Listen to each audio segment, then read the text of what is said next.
Que se passe-t-il entre l'Iran, les États-Unis et Donald Trump? Il a dit qu'il allait attaquer l'Iran et tout détruire. Puis tout à coup, il a dit qu'il avait décidé de ne pas attaquer l'Iran.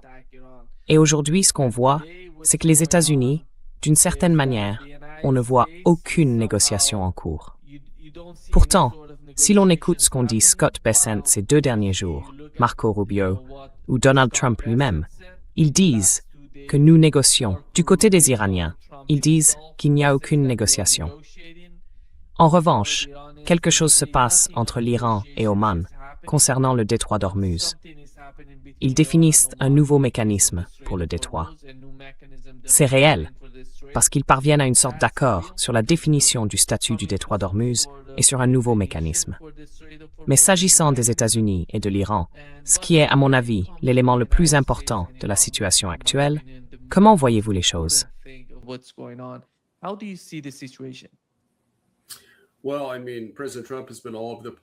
Eh bien, je veux dire, le président Trump a été très changeant.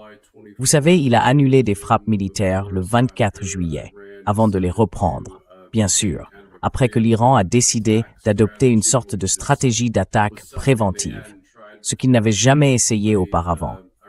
Auparavant, les dirigeants iraniens n'avaient fait à une exception près le 1er mars, lorsqu'ils ont étendu la guerre à plusieurs pays différents. Des pays qui accueillaient des bases militaires américaines. Que répondre à l'escalade américaine au même niveau? Ils n'avaient pas cherché à escalader ni à lancer des frappes militaires préventives.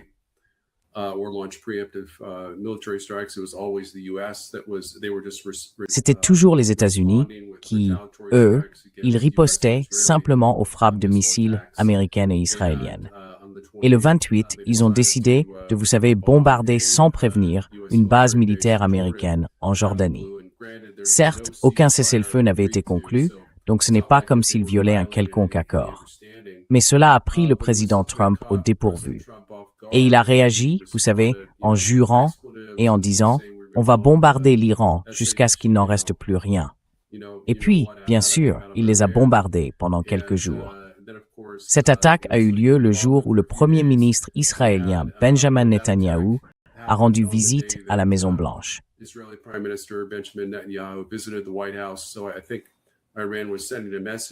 Je pense donc que l'Iran envoyait le message que, vous savez, toute frappe, toute intensification des frappes des États-Unis et d'Israël contre l'Iran entraînerait des frappes de représailles similaires, et que l'Iran n'avait plus peur de Trump ni des États-Unis.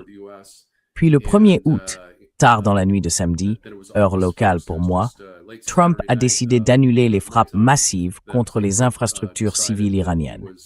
Elles auraient potentiellement plongé de nombreux Iraniens dans le noir et aggravé considérablement les souffrances de dizaines de millions de civils iraniens, ceux-là même que Trump avait promis de libérer.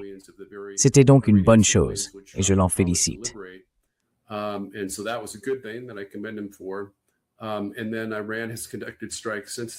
Et depuis, l'Iran a mené des frappes. Et vous savez, Trump s'est retrouvé en quelque sorte embarrassé et humilié par l'Iran, parce qu'il n'a pas vraiment de solution militaire pour gagner la guerre en Iran, bien sûr. J'ai publié plusieurs articles sur mon Substack, Real War, à l'adresse daidypine.substack.com il y a quelques minutes à peine et aussi hier. J'y cite plusieurs incidents rapportés par la presse, selon lesquels le président Trump aurait eu 2 ou 3 crises de colère où il s'en est pris violemment à des membres de son cabinet parce qu'ils n'arrivaient pas à se mettre d'accord sur une stratégie ou à trouver des idées pour gagner la guerre.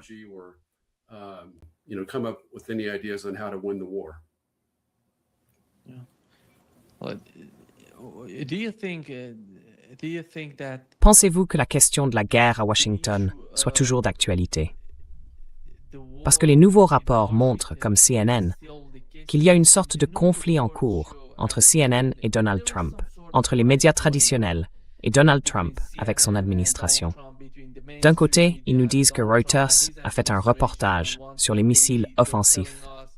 CNN a rapporté hier que 80% des missiles intercepteurs avaient été épuisés pendant la guerre.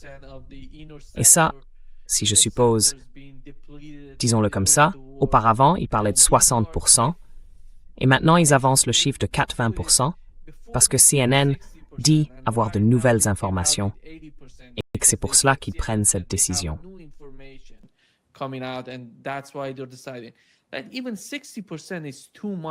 Mais même 60%, c'est trop à mon avis. Quand on est, vous savez, une superpuissance et qu'on essaie de prendre en compte tous ces fronts, ces différents fronts, et qu'on cherche à épuiser, cette guerre en Asie occidentale, c'était une guerre existentielle pour Donald Trump, pour justifier de dépenser autant, aux yeux de ceux qui défendent cet argument sur CNN, par exemple. Et c'est trop. Mais Donald Trump a dit que ça n'avait rien à voir avec la réalité. Comment comprenez-vous la différence entre les deux camps?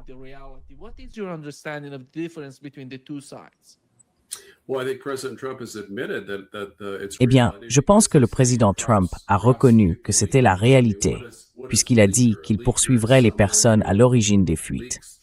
Enfin, qu'est-ce qu'une personne à l'origine d'une fuite?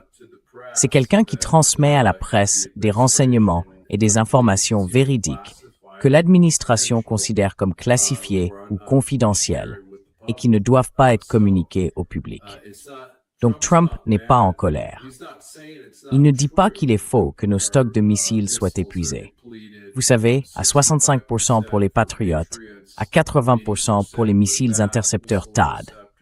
Presque tous nos missiles balistiques d'attaque et autres missiles balistiques de l'armée à longue portée ont été épuisés. Tous nos missiles JASSM ont été épuisés. Enfin, c'est général. Un épuisement énorme des capacités américaines en matière de missiles, aussi bien défensives qu'offensives. C'est exactement ce contre quoi j'avais mis en garde dès le mois de mars, quand la guerre a commencé.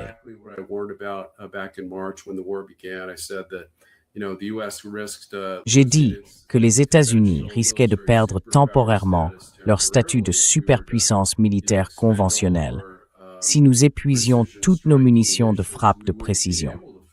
Nous ne serions plus capables de mener une guerre pour défendre Taïwan. Nous aurions même du mal à défendre l'Europe face à une invasion russe. Non pas que je pense qu'une telle invasion soit prévue, parce que ce n'est pas le cas.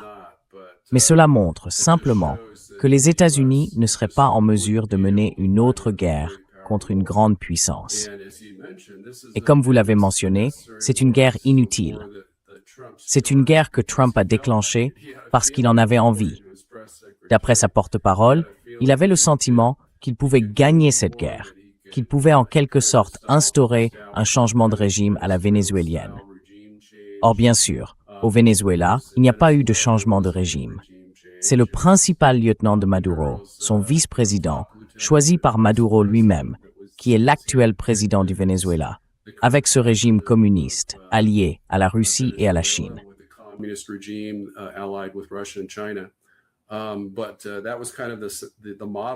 Mais c'était en quelque sorte le modèle que Trump avait en tête pour pouvoir, vous savez, infliger une sorte de défaite à l'Iran. Et comme je l'ai indiqué dans mon article publié cet après-midi sur The Real War, en gros, Trump pensait qu'il pouvait arrêter cette guerre à tout moment. Il considérait l'Iran comme une puissance moyenne, pas comme une grande puissance. Il pensait qu'il lui suffirait d'arrêter les bombardements pour que l'Iran soit forcé d'accepter les conditions de paix qu'il avait en tête. Or, c'est exactement l'inverse qui s'est produit. L'Iran a refusé plusieurs cessez-le-feu. Ce n'est que lorsque Trump a capitulé devant les conditions de paix de l'Iran, le 14 juin, puis lors de la cérémonie de signature, le 17 juin à Paris, qu'un accord a été conclu.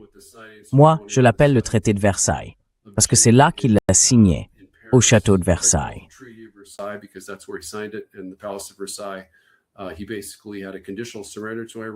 Il a essentiellement accepté une reddition conditionnelle face à l'Iran.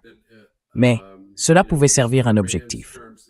Même s'il acceptait les conditions de l'Iran, mettre fin à la guerre devrait vraiment être la priorité stratégique absolue de la stratégie de sécurité nationale des États-Unis.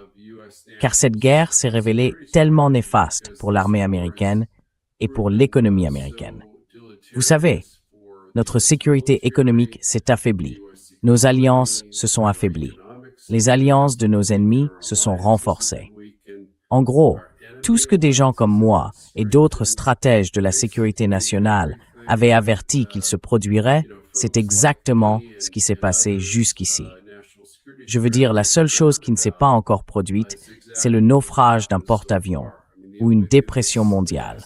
Vous savez, une dépression mondiale provoquée par les États-Unis.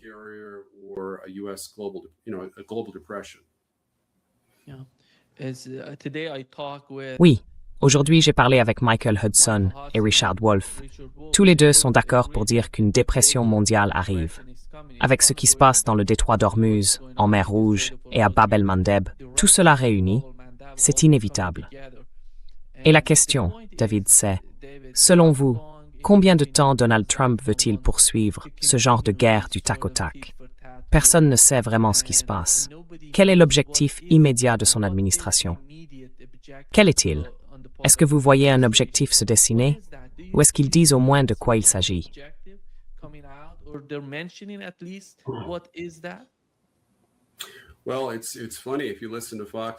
Eh bien, c'est assez drôle si vous écoutez Fox News, comme je le fais souvent. Rien que la semaine dernière, il disait que l'objectif de la Maison-Blanche, avec ses frappes aériennes massives, serait essentiellement de ramener l'Iran à la table de la paix. Donc on n'arrive même pas à obtenir de l'Iran, que vous savez. Alors que Trump affirme que le régime islamiste iranien supplie pour la paix, en réalité, c'est Trump qui supplie pour la paix. Il supplie l'Iran de revenir à la table des négociations, et l'Iran refuse, en gros. Ils disent en substance qu'il y a une liste de choses que nous devons faire, notamment lever toutes les sanctions économiques, débloquer les avoirs gelés de l'Iran et mettre fin au blocus.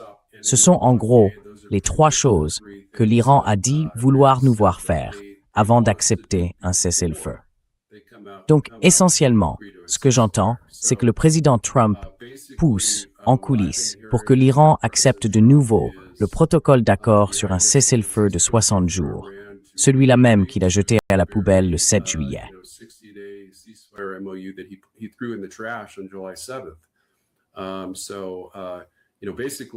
En faisant ça, il a réduit à néant tous les progrès diplomatiques qu'il avait eu tant de mal à accomplir.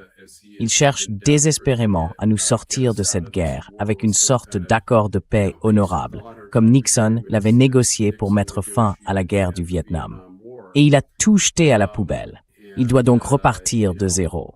Mais au bout du compte, tout accord de paix devra plus ou moins reprendre les mêmes conditions iraniennes que celles auxquelles nous avions déjà acceptées. Le problème, c'est que l'Iran ne fait plus confiance à la signature du président Trump. Elle ne signifie plus rien à ses yeux, parce qu'il a constamment changé de position et s'est montré manifestement si fourbe dès le début, avec les assassinats de la première famille iranienne le premier jour de la guerre.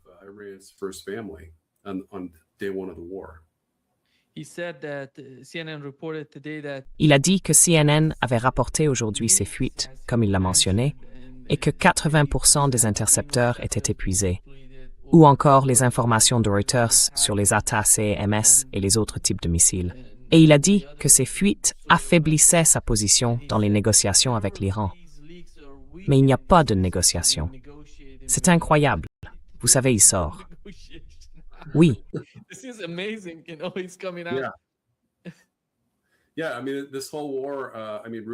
Oui, enfin, toute cette guerre.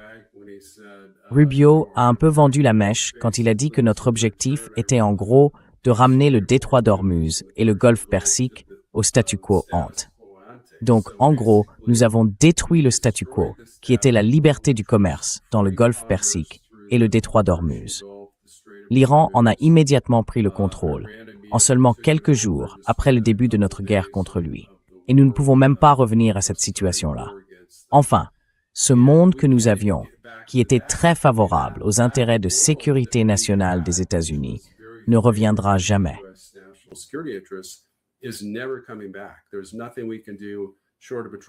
Il n'y a rien que nous puissions faire, à moins de larguer des bombes atomiques sur l'Iran. Évidemment, si nous faisions ça, cela perturberait aussi très fortement l'économie américaine. Oui, je peux pratiquement garantir que Trump n'est pas à ce point génocidaire. Comme je l'ai écrit dans mon article aujourd'hui, il a menacé de le faire 3 ou 4 fois, de bombarder l'Iran à l'arme nucléaire et de tuer des dizaines de millions de civils iraniens innocents, qui ne voulaient pas de cette guerre, qui n'ont pas demandé cette guerre, et qui souffrent énormément des campagnes de bombardement et de blocus menées par l'armée américaine. Donc oui, Trump il a été son propre pire ennemi.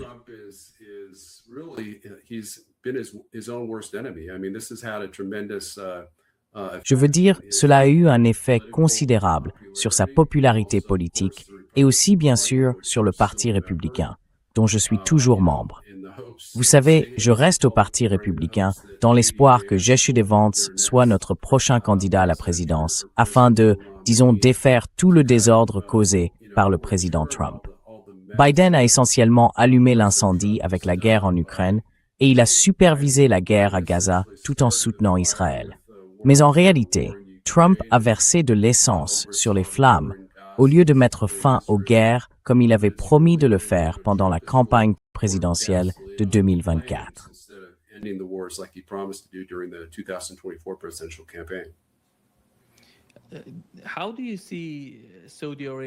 Comment voyez-vous l'Arabie saoudite et le conflit en cours au regard de sa politique étrangère? Parce qu'ils ont déclenché une guerre contre le Yémen, alors qu'il n'y avait rien, là encore. C'est très similaire à ce que les États-Unis ont déclenché contre l'Iran et à ce que l'Arabie saoudite a fait, à une certaine échelle. Parce que le Yémen ne voulait rien faire contre l'Arabie saoudite. Malgré ce siège imposé au Yémen depuis si longtemps, malgré toute cette pression sur le Yémen, ils ne sont pas sortis pour frapper l'Arabie saoudite avant que l'Arabie saoudite ne les attaque. Ils ont attaqué l'aéroport international. La piste de l'aéroport international de Sanaa a été attaquée et touchée.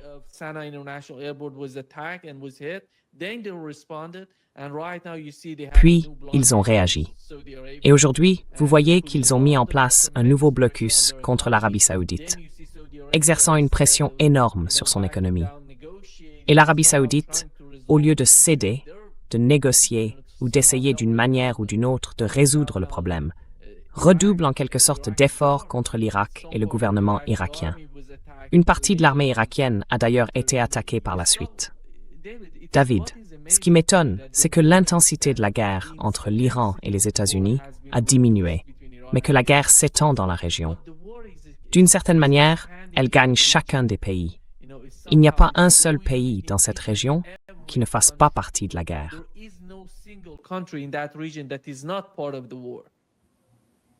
Oui, c'est tout à fait vrai. Quelle est votre perception à ce sujet? Eh bien, je pense que vous avez raison. Je pense que le président Trump a probablement encouragé les Saoudiens à... Vous savez, évidemment, l'armée de résistance au Yémen contrôle environ 70% du territoire, mais seulement 50% de la population. Donc ce n'est évidemment pas le gouvernement. Enfin, le gouvernement, c'est celui qui contrôle le plus de gens, pas le plus de territoire. Et donc, quand je parle des Houthis, je les appelle souvent aussi le gouvernement yéménite.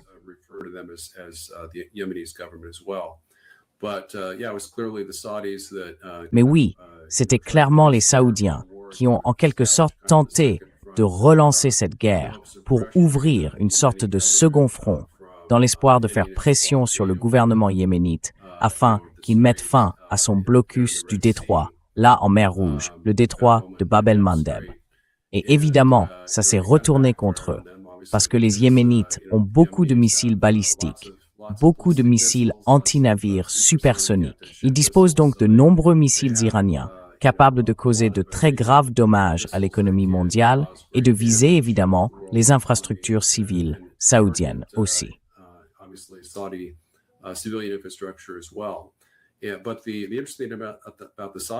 Mais ce qui est intéressant avec les Saoudiens, c'est que selon certaines informations, c'est la principale raison pour laquelle Trump a, vous savez, fait ce qu'on appelle un taco. Vous savez, Trump always chickens out, ce qui veut dire que Trump se dégonfle toujours. Le prince héritier saoudien l'aurait essentiellement appelé. En fait, il s'est rendu à Washington pour rencontrer directement, en personne, le vice-président J.D. Vance. Il lui aurait dit que si Trump lançait ses frappes de bombardement contre les infrastructures civiles iraniennes, et que l'Iran ripostait de la même manière contre l'Arabie saoudite, en détruisant ses infrastructures énergétiques, alors l'Arabie saoudite abandonnerait immédiatement tous les dollars américains et orienterait en quelque sorte les États-Unis vers une récession économique. Donc Trump s'est dégonflé pour cette raison, et aussi pour d'autres. Évidemment, la pénurie critique de munitions a aussi été une raison majeure. Et puis à ce moment-là, les prix du pétrole brut sont passés au-dessus de $100.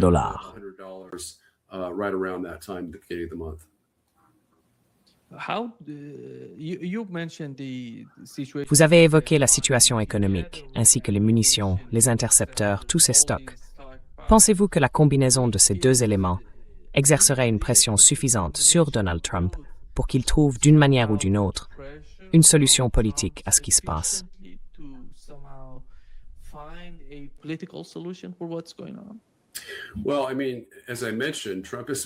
Eh bien, comme je l'ai dit, Trump essaye de trouver une solution politique. Je crois avoir entendu que dès la première nuit de la guerre, lorsqu'il a appris que l'USS Abraham Lincoln, notre seul porte-avions dans la région à ce moment-là, avait été visé par des tirs iraniens de missiles antinavires, avec 4 missiles de croisière subsoniques, il a contacté les dirigeants iraniens et demandé un cessez-le-feu. Il ne l'a jamais obtenu. Il n'a obtenu de cessez-le-feu que le 7 avril. Ce n'était pas avant le CAC ou le 5 avril environ.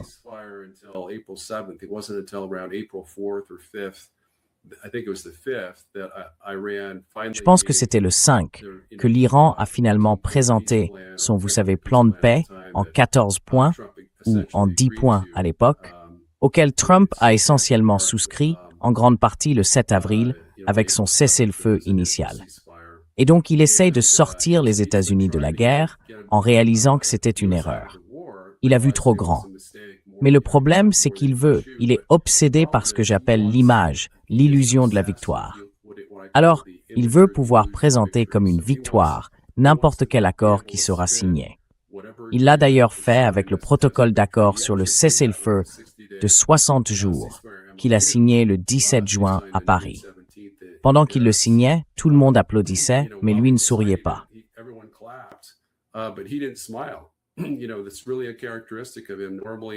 C'est vraiment une caractéristique chez lui. Normalement, s'il pense avoir accompli quelque chose d'important, il va brandir l'accord en souriant. Et là, il ne l'a pas fait, parce qu'il savait qu'il acceptait des conditions humiliantes pour les États-Unis. C'est là toute l'ironie. Trump veut vraiment la paix, au fond de lui. Il veut mettre fin à la guerre.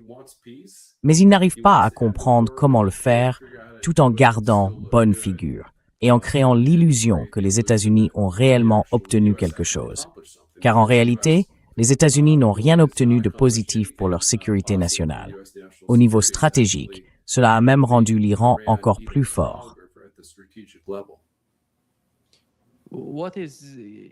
Je pense que la guerre pourrait devenir encore plus dangereuse si Zelensky et Israël se rapprochent et peut-être fusionnent les deux guerres. Est-ce que vous voyez cette possibilité?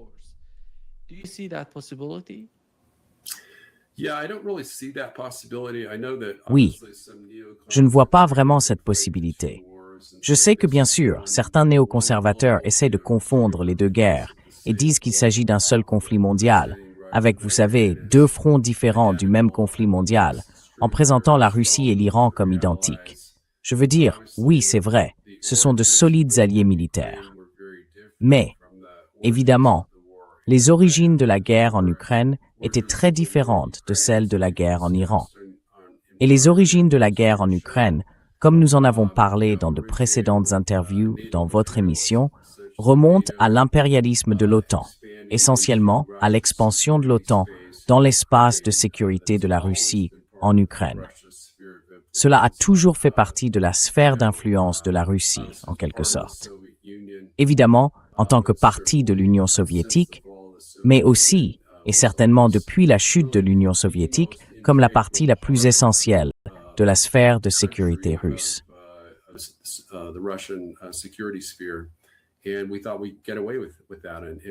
Et nous pensions pouvoir nous en tirer comme ça, et nous avons fait de l'Ukraine un allié de facto. Mais dans le cas de l'Iran, c'était simplement une guerre menée parce que, vous savez, comme je l'ai dit, Trump avait le sentiment qu'on pouvait leur botter les fesses. En gros, qu'on pouvait écraser l'Iran, qu'il ne riposterait pas, qu'il ne fermerait pas le détroit d'Ormuz, qu'il ne ferait pas dégénérer la guerre en conflit régional. Toutes ces hypothèses se sont révélées fausses, mais au fond, il n'y avait ni motif ni prétexte. Cette guerre a été menée sous de faux prétextes. Le 14 février, à peine 2 semaines avant de déclencher la guerre, il a déclaré que le programme nucléaire iranien restait anéanti.